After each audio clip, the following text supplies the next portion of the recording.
Assalamualaikum warahmatullahi wabarakatuh.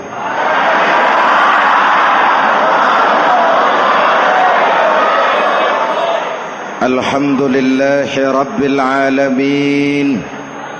Wassalatu wassalamu ala ashrafil mursalin Sayyidina wa maulana Muhammadin wa ala alihi wa sahbihi ajmain, amma ba'du. Para ulama yang saya muliakan, hadirin hadirat ma'asyiral muslimin yang saya cintai, banyak kita alami perubahan-perubahan yang terjadi, baik perubahan yang menyangkut sosial budaya, lebih-lebih yang menyangkut sosial politik. Yang tidak banyak mengalami perubahan adalah sosial ekonomi. Bahkan angka kemiskinan kita naik menjadi 3/5 dari total penduduk kita hidup di bawah garis kemiskinan, dan 20% diantaranya miskin mutlak.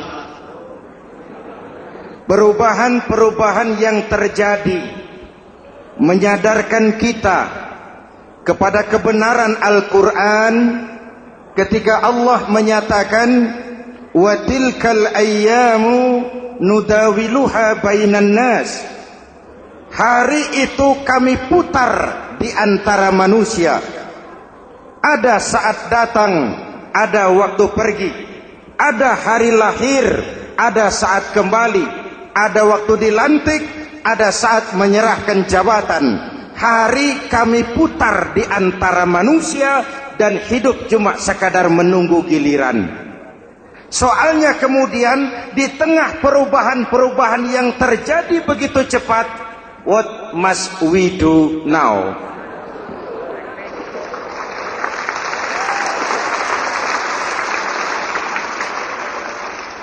Saya juga nggak ngerti itu. Yang penting kan penampilan. Saudara-saudara kaum muslimin di seluruh tanah air, jadi pemimpin adalah pelayan bagi orang yang dipimpinnya.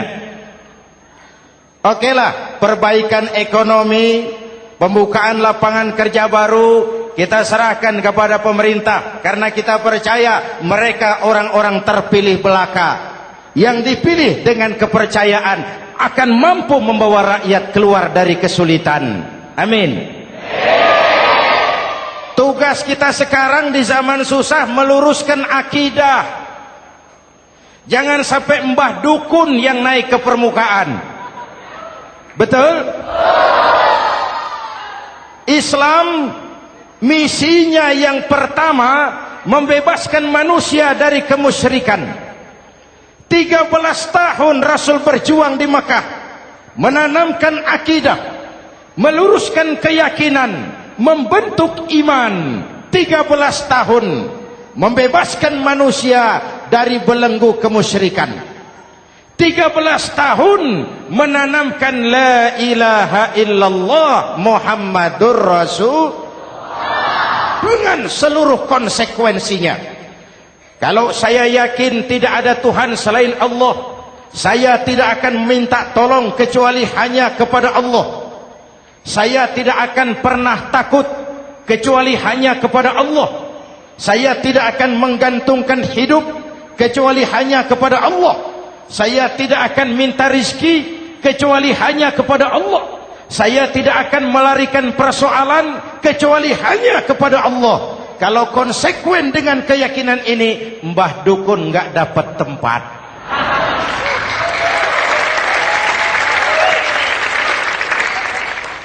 Akur? Ayo lihat secara sederhana. saya sandaran di tiang, tiangnya ambruk, sayanya jatuh. Saya sandaran di tembok, temboknya runtuh, saya juga runtuh. Saya sandaran kepada orang kaya, dia jatuh miskin, saya bangkrut. Saya sandaran kepada jenderal, dia pensiun, saya selesai. Tapi kalau saya sandaran hanya kepada Allah, Allah tidak akan pernah miskin, Allah tidak akan pernah lumpuh, Allah tidak akan pernah terpuruk, dan Allah tidak akan pernah berkurang kekuasaannya.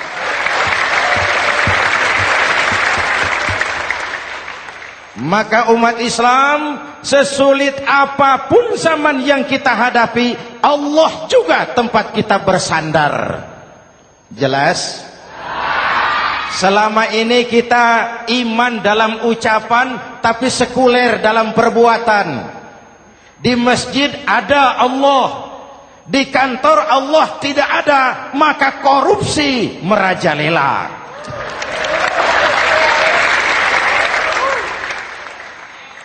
Di masjid ada Allah, di pasar Allah tidak ada, maka timbangan tetap curang. Kita iman dalam ucapan, tapi sekuler dalam perbuatan. Oleh karena itu, sesulit apapun zaman yang kita hadapi, iman jugalah pegangan kita, Allah juga tempat kita bersandar. Boleh zaman berubah, akidah jangan sampai goyah. Karena iman kita hidup, untuk iman kita berjuang, dan dalam iman kita ingin kembali menghadap Allah Subhanahu. Selama ini manusia Indonesia kita lebih banyak diisi otaknya, hati sering kosong, agama dangkal, akidah rapuh, moral rendah. Memang kemudian muncul banyak orang-orang pintar, cuma sayang tidak benar. Indonesia kita bangkrut, Indonesia kita terpuruk, Indonesia kita sakit parah kalau diurus orang yang cuma pintar tapi tidak benar. Kita perlu orang-orang pintar, tapi kita lebih perlu orang benar. Jelas? Kalau cuma pintar tapi tidak benar, itu yang sering saya sampaikan, nanti disuruh ngurus beras malah nimbun beras.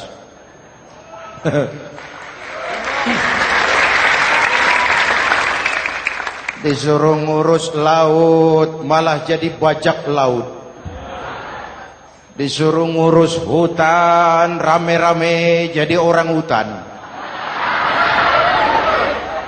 Jutaan hektar hutan Indonesia kita ini merupakan kekayaan sumber daya alam kita yang harus digunakan bagi sebesar-besar kemaslahatan rakyat.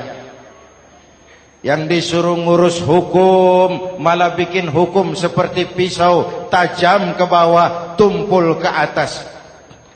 Jangan heran lalu di masyarakat muncul street justice, pengadilan jalanan, sebagai refleksi dari ketidakpuasan melihat sikap hukum yang sangat berpihak. Kalau yang kecil salah, hukum cepat-cepat ditegakkan.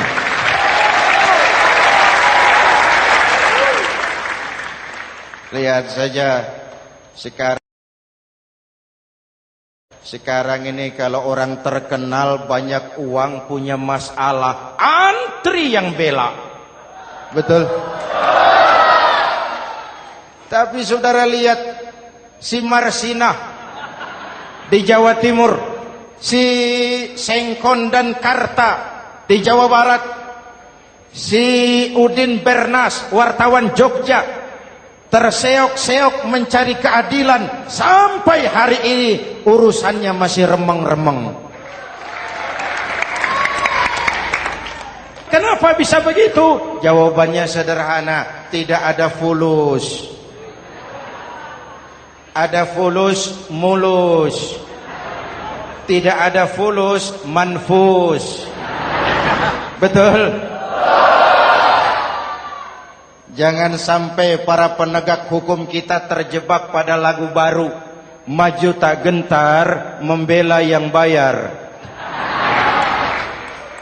Biar bertentangan dengan nurani, biar bertentangan dengan public opini, biar bertentangan dengan rasa keadilan. Siapa yang bayar, itulah majikan. Mau benar atau salah, belain terus.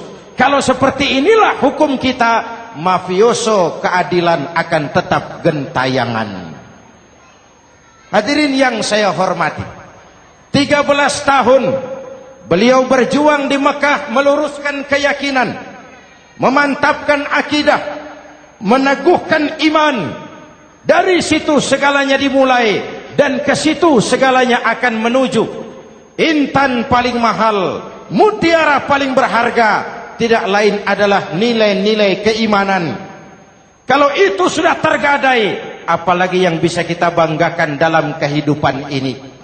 Kita merasa harta kita berharga, belum ada artinya ketimbang iman. Kedudukan kita punya nilai pun belum ada artinya ketimbang dengan nilai-nilai keimanan. Itu intan paling mahal, itu mutiara paling berharga. Harta baru ada manfaatnya kalau dilandasi dengan iman. Jabatan dan kedudukan baru terasa gunanya kalau dilandasi dengan keimanan. Kalau jabatan lepas dari iman, yang akan lahir Fir'aun baru. Jelas? Kalau harta terlepas dari iman, yang akan muncul adalah konglomerat Korun. Kalau ilmu pengetahuan terlepas dari nilai dasar keimanan, maka yang akan muncul adalah ilmuwan pelacur yang menyalahkan yang benar, membenarkan yang salah untuk kepentingan pribadi. Dan kondisi seperti itu tidak akan membuat kita makin sehat.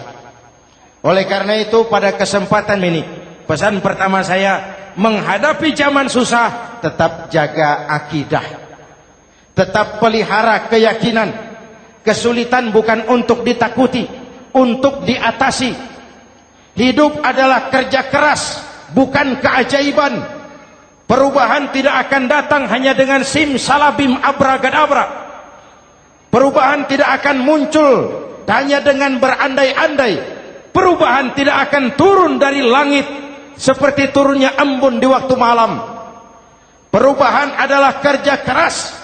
Sehingga Al-Quran membimbing kita, innallaha la yughayyiru ma biqaumin hatta yughayyiru ma bi anfusihim. Allah tidak akan mengubah keadaan suatu bangsa kalau mereka tidak mau mengubah apa yang ada di dalam diri mereka. Yang ada di dalam diri itu rule of thinking, state of mind, cara kita berpikir, cara kita memandang kehidupan, cara kita mengatasi persoalan. Hadirin yang saya hormati, inilah iman. Berangkat dari ini kita menyadari, ini ujian buat kita rakyat. Dan kita rakyat Indonesia ini kalau sama susah sih sudah kenyang. Ya Pak? Ya Pak? Kita ini sebagai bangsa mengalami apa yang disebut oleh Bung Karno up and down. Naik, turun, timbul, tenggelam, pasang, surut. 350 tahun dijajah oleh Belanda, kita susah. Berangkat Belanda masuk Jepang, susah lagi. Pergi Jepang, datang nikah, susah lagi. Lalu kita merdeka, dirongrong oleh berbagai pemberontakan, susah lagi. Makan bulgur, antri minyak. Lalu PKI berontak, susah lagi. Muncul orde baru, lama-lama susah lagi. Orde baru selesai, naik reformasi, mulai repot nasi, susah lagi.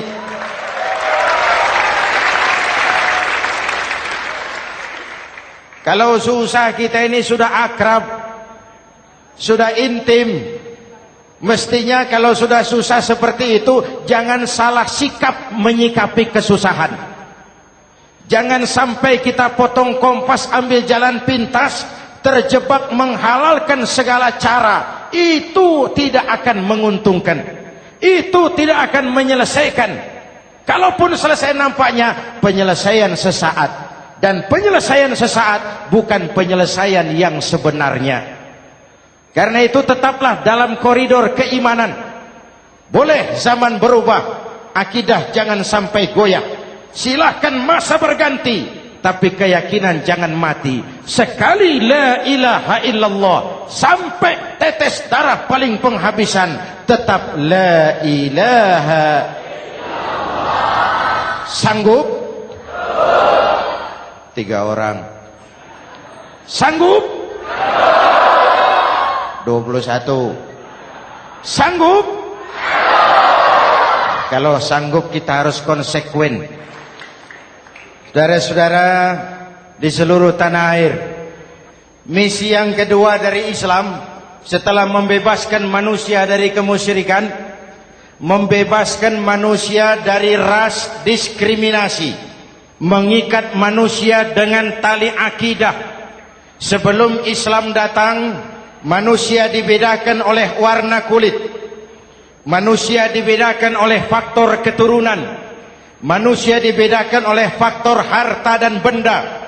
Adalah Rasul yang mengajarkan, innallaha la yanzuru ila suwarikum wala ila amwalikum walakin yanzuru ila qulubikum wa a'malikum. Allah tidak melihat potonganmu, Allah tidak melihat hartamu. Yang Allah lihat itu adalah hatimu dan amal perbuatanmu. Jauh sebelum Amerika teriak-teriak membanggakan apa yang mereka sebut sebagai Declaration of Independence, Nabi sudah mengajarkan kepada kita semua, An-nas kulluhum li Adam wa Adam min turab la fadla li Arabiyyin ala ujamiyyin illa bittaqwa. Seluruh manusia berasal dari Adam. Adam diciptakan dari tanah. Tidak ada kelebihan Arab dengan yang bukan Arab kecuali takwanya.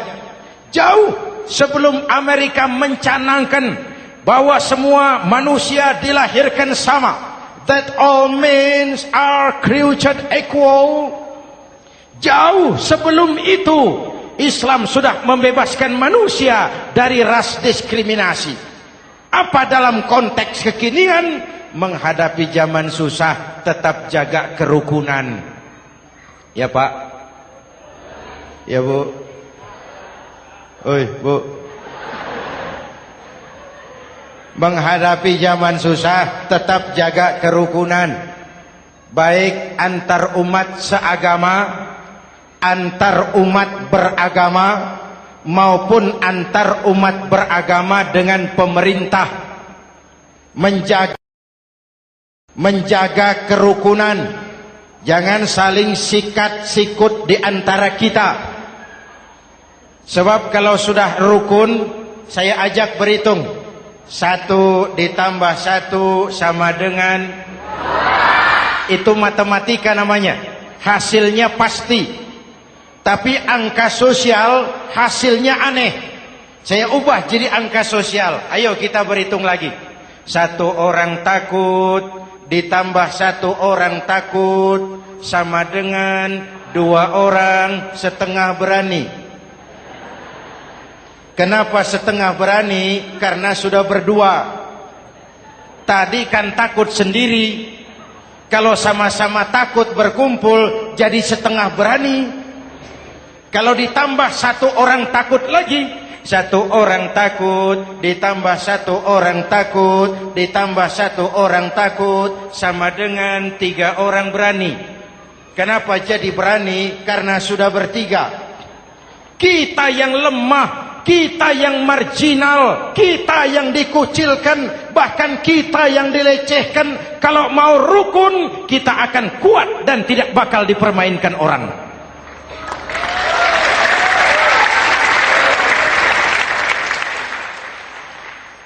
Tapi kalau rukunnya yang satu mau menikam yang lain, saya ajak berhitung lagi.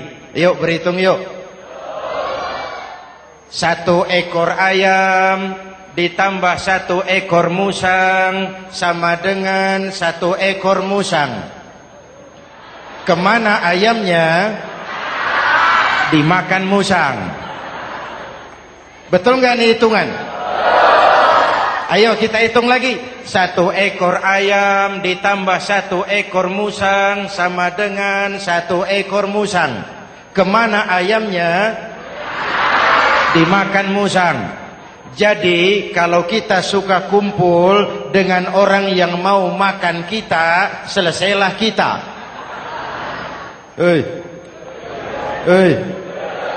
Maka kalau merasa kita ini ayam, yuk kumpul sama-sama ayam, pulang ke kandang ayam. Kalau ada ayam kumpul ke kandang musang, itu namanya ayam minum baygon. Jelas? Menjaga kerukunan. Pertama, antar umat seagama, sesama muslim harus saling menjaga, harus saling memelihara. Baik dia muslim yang jadi kapolri, baik dia muslim yang jadi kasat, baik dia muslim yang jadi pengusaha, baik dia muslim yang jadi petani, nelayan, guru, semua komit menjaga semangat kebersamaan, rukun antar umat seagama. Jelas? Jelas? Hadirin yang saya hormati, atas dasar itu saya ingatkan kembali, kita semua ingin persoalan terorisme dilepaskan kaitannya dari agama manapun. Tidak ada kaitannya terorisme dengan Islam, dengan Kristen, dengan Hindu, dengan Buddha. Tidak ada kaitannya terorisme dengan pondok pesantren.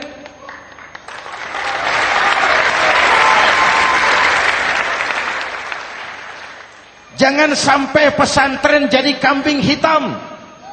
Karena sejak zaman penjajahan, pesantren sudah terbukti memberikan kontribusi bagi perjuangan memerdekakan rakyat Indonesia.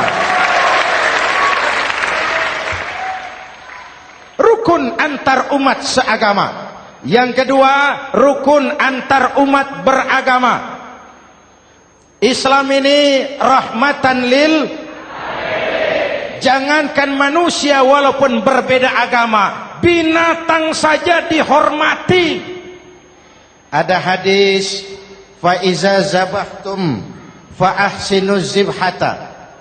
Kalau kamu menyembelih hewan, sembelihlah dengan cara yang terbaik. Jangan menyembelih ayam dengan pisau tumpul. Itu namanya tidak berperi kebinatangan. Yang kecil lagi, saudara buka babul istinja, makruh buang air kecil di tanah yang berlubang. Sebab apa? Pertama, menjaga kesehatan. Siapa tahu di lubang yang saudara buang air kecil itu ada gas beracun. Kalau tidak, melindungi binatang yang ada di dalam lubang. Siapa tahu di lubang yang saudara buang air kecil itu ada semut sedang rapat membahas terorisme. Apa dosanya lalu mati dikencingi? Ini namanya rahmatan lis semut. Binatang saja dilindungi. Maka perbedaan agama tidak harus menyebabkan kita bertolak belakang. Perbedaan agama bukan alasan untuk saling bermusuhan. Apalagi kita sudah menyadari tentang kemajemukan kita, tentang kebinekaan kita, tentang keragaman kita. Rukun antar umat beragama. Saling menghormati, saling menghargai, tapi tetap dalam batas lakum dinukum. Lalu rukun antar umat beragama dengan pemerintah. Hadirin yang saya hormati, yang benar kita dukung, yang salah kita perbaiki dan kita tegur menurut cara-cara yang diajarkan oleh agama kita. Dan sholat berjamaah, pendidikan bernegara yang paling bagus. Tadi kita sholat ada imam, ada makmum. Betul? Makmum wajib ikut imam kalau imam benar sholatnya. Rakyat wajib ikut pemimpin kalau pemimpin benar mimpinnya. Masyarakat Islam ini loyal. Masyarakat Islam ini bukan pemberontak. Masyarakat Islam ini taat dan setia. Kapan? Kalau imamnya benar. Imam takbir, makmum. Imam ruku, makmum. Imam i'tidal, makmum. I'tidal. Imam sujud, makmum. Tapi kalau imam keliru, mestinya imam ruku malah sujud. Salah imam ini. Tegur. Siapa yang wajib negur? Makmum yang saf terdepan. Anggota DPR.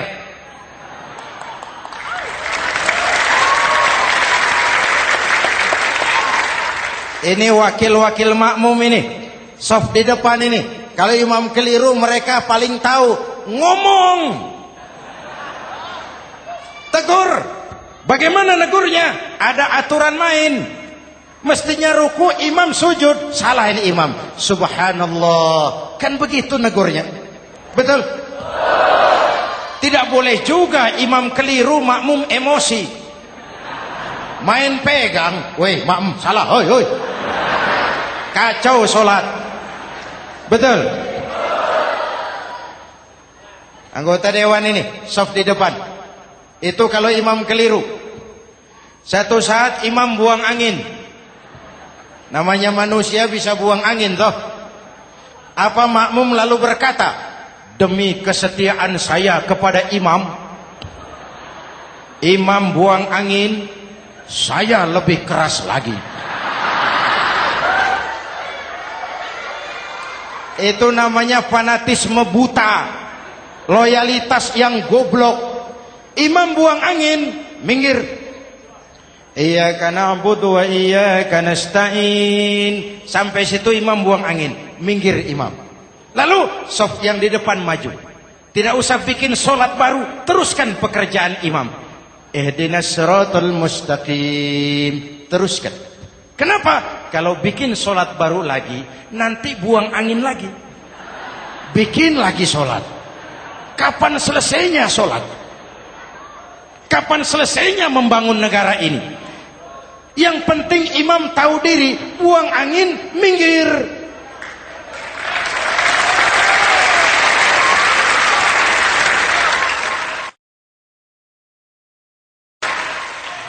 Ini kacaunya sholat berjamaah kita sekarang. Kacaunya negeri kita sekarang. Banyak imam sudah buang angin, gengsi. Diam aja merasa nggak punya salah.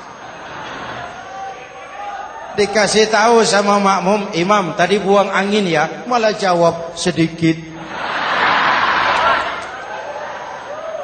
Apa kalau sedikit lalu tidak batal sholat itu?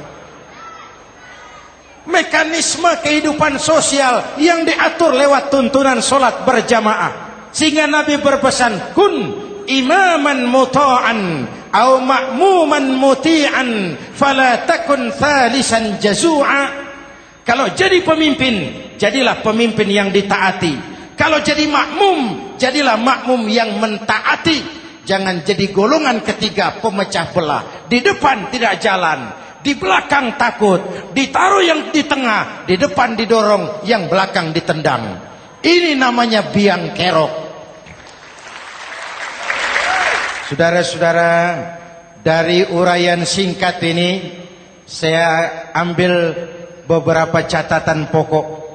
Pertama, kalau ada intan paling mahal, kalau ada mutiara paling berharga dalam hidup kita, itu tidak lain adalah karena keyakinan. Hidup jadi indah, hidup jadi berharga, hidup jadi berarti kalau didasari atas sebuah keyakinan. Dan keyakinan itu tidak lain adalah nilai iman kita, akidah kita kepada Allah Subhanahu wa taala. Yang kedua, tetap menjaga kerukunan. Sesulit apapun zaman yang kita hadapi, kita tetap harus menjaga semangat kebersamaan. Kita harus tetap menjadi lem perekat yang menjaga keutuhan baik sebagai bangsa maupun sebagai umat. Perbedaan adalah wajar, harus dihormati sebagai ciri kehidupan berdemokrasi. Tapi jangan perbedaan menjadi sebab kita bermusuhan, dan jangan perbedaan menyebabkan kita saling berpecah belah. Hormati perbedaan, jangan perbedaan dipandang sebagai permusuhan. Dengan akidah yang kuat dan kebersamaan yang kokoh, ayo kita hadapi kesulitan, kita atasi kesulitan, dan dengan kerja keras untuk menyongsong hari esok yang lebih pasti. Mari kita Fatihah, semoga Allah memelihara kita bangsa Indonesia. Ala hadhihi niyah wa ila hadratin Nabi. Al-Fatihah.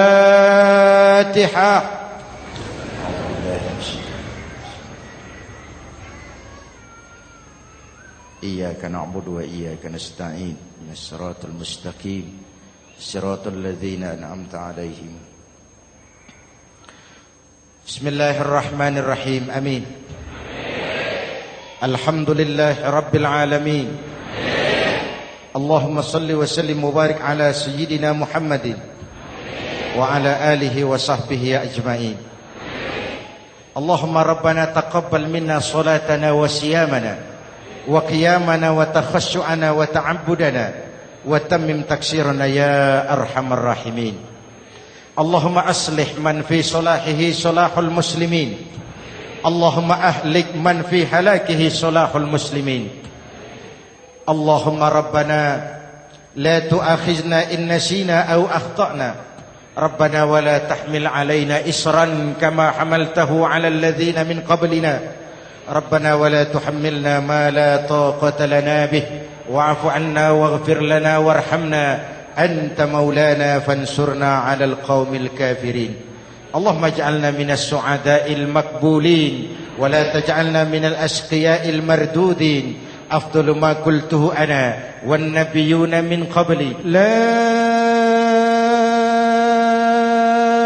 ilaha illallah.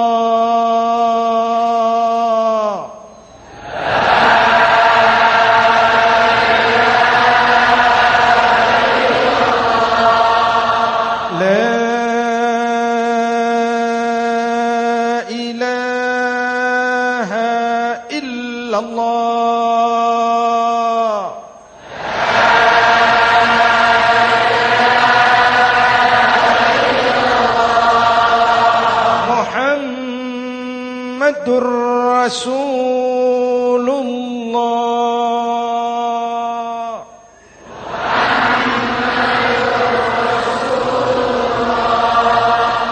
Sallallahu alaihi wa alihi wa sallam. Kalimatu haqqin 'alaiha nahya wa 'alaiha namut wa 'alaiha wa biha nub'atsu insyaallah minal aminin minal aminin minal aminin rahmatika ya arhamar rahimin. Sallallahu ala sayyidina Muhammad wa ala alihi wa sahbihi ajma'in. Ana rabbika rabbil izzati amma yasifun. Salamun alal mursalin. Walhamdulillahi rabbil alamin. Jumpa lagi di lain kesempatan insyaallah. Wassalamualaikum warahmatullahi wabarakatuh.